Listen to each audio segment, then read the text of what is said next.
many people in their lives have considered becoming an actor. We watch movies and TV, and we see people that are paid to be someone else. When we think of great actors and actresses, we automatically think of names like Brad Pitt, Meryl Streep. While these people are undoubtedly talented, I would argue that there are some actors that are even more talented. One of these is Joseph Pistone, otherwise known as Donnie Brasco. Joe Pistone was not only talented, but willing to lay down his life for his role. So the question remains, who is Joe Pistone? Why haven't you heard of Joe Pistone? Joe Pistone is one of the most famous undercover agents for the FBI and has aided in the arrest of hundreds of mafia men and connectors. Pistone also had a major effect on undercover police work, and before him, undercover operations were considered ineffective and dangerous. So I have over here the Mafia 5 families, according to the FBI website. They are still active today. Gambino, Genovese, Nucci's, Bonanno, and Colombo.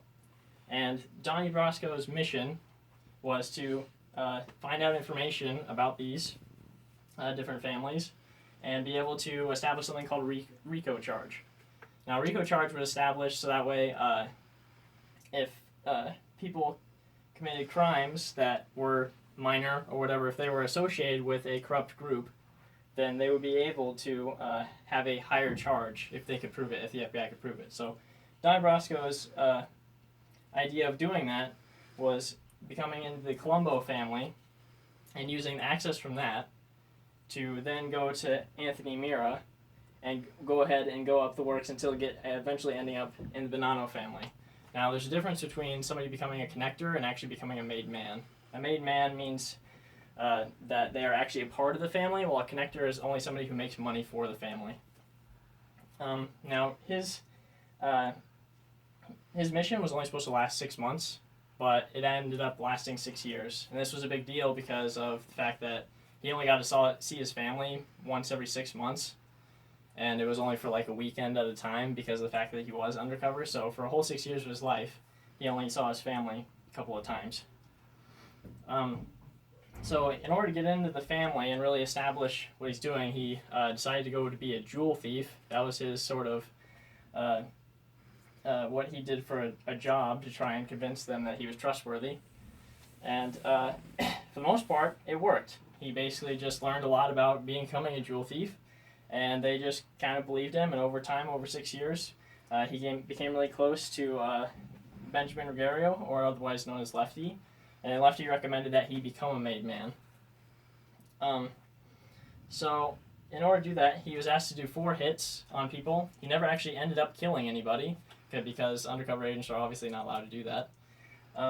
But they basically, anybody he was asked to kill, he only actually had to do this with one person. But they basically put them in witness protection. The FBI would pick them up. And what's really interesting about it is he had to communicate most of his information, because it was the 70s, over a payphone. So he would just talk into the payphone to the FBI, and if he needed help or anything, they wouldn't get to him for hours. So he was basically on his own for most of the time. After the mission, even after all this information he gathered, he was only given a medal and $500. So he wasn't paid off for it at all. And all these people, because of their association, Anthony Mira, Lefty, and Sonny Black, were all had a hit out left on them because of the fact that they let him into the family or taught him business. So this Anthony Mira was actually killed, Sonny Black was actually killed, and Lefty was actually going to be taken out as being killed, but the FBI intercepted him first, and he ended up going to jail for 10 years and dying of cancer. So in the end, Joe Pistone has a $500,000 hit on his head. He's done more than a few interviews, and one of them was with Peter Hossel. In an interview with Peter Hossel, 2008, Pistone had many memorable statements. In the interview, Hossel asked, "The FBI gave you a cheap medal and $500 for 6 years of your life. Was it really worth it?" Pistone answered, "Yes. I did not do this for the money or for a medal. I did it because it was my job. I believed in what I was doing. The satisfaction is knowing that I did a good job and something that was beneficial to society and my country. It's that simple for me." That is why Joe Pistone is one of the most important people you've never heard of. Did you stop it? No. Okay. How would you just...